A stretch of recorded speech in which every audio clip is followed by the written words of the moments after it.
10 günlük uşağa biopsiya eləmək olarmı? Olar. Lazımdırsa bunu təcrübəli bir invaziv radioloq mütləq şəkildə eləməlidir. Bu uşağın biopsiyası üçün bu boyda böyük bir hazırlıq aparılır. Biopsiya deyib hər biopsiyanı kiçiltmək olmaz.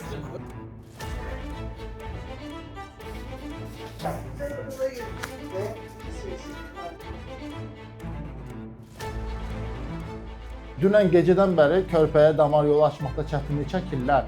Elə durumda da yenə mən özüm damar yolu qoymalı oluram. Uşağa hemangioma deyilmişdi mən görənə qədər. Böyük ehtimalın biraz daha fərqli növlərindən biridir. Biz bu biopsiyanı eləməsək və diaqnozu dəqiqləşdirib konkret müalicəni verməsək, bu xəstəlik özü zaten kontroldan çıxacaq təəssüf. Uşağın həyatını təhlükə altında salacaq bu xəstəlik. Biopsiyanı da hər kəs eləyə biləcək bir biopsiya deyil. Damarlı bir törəmədir. Lazımi tədbirləri görmüşük. Nə qədər təcrübəli olsaq da bizim əlimizdə olmayan müəyyən riskli səbəblər var xəstəliyin özünə bağlı olaraq.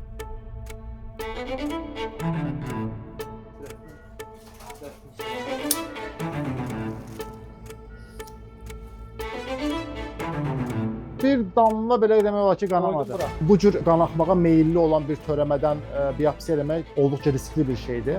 Hər mərkəzdə ola biləcək bir şey deyil. Anadan gəlmə hemangioma, anadan gəlmə damar inkişaf qüsurları, bunların hamısı mütləq şəkildə bu sahədə ixtisaslaşmış bir invaziv radioloq tərəfindən dəyərləndirilməlidir. Bunun dəqiq biopsiyası olmadan, növünü təyin eləmədən dərman verə bilmirik.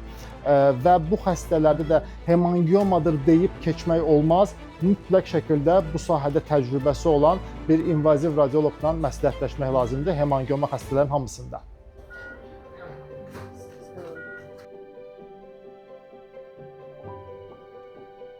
Aldım biopsilərini, tamam mı? İndi yazısını yazacağım, aparıb verəcəksiniz laboratoriya.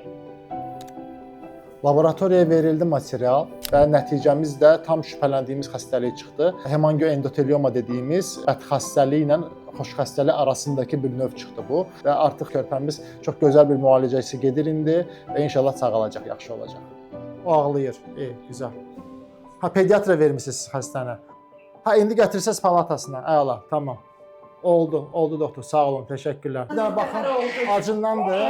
Can. Verin mamasını, oldu, sağ olun. Görüşərik.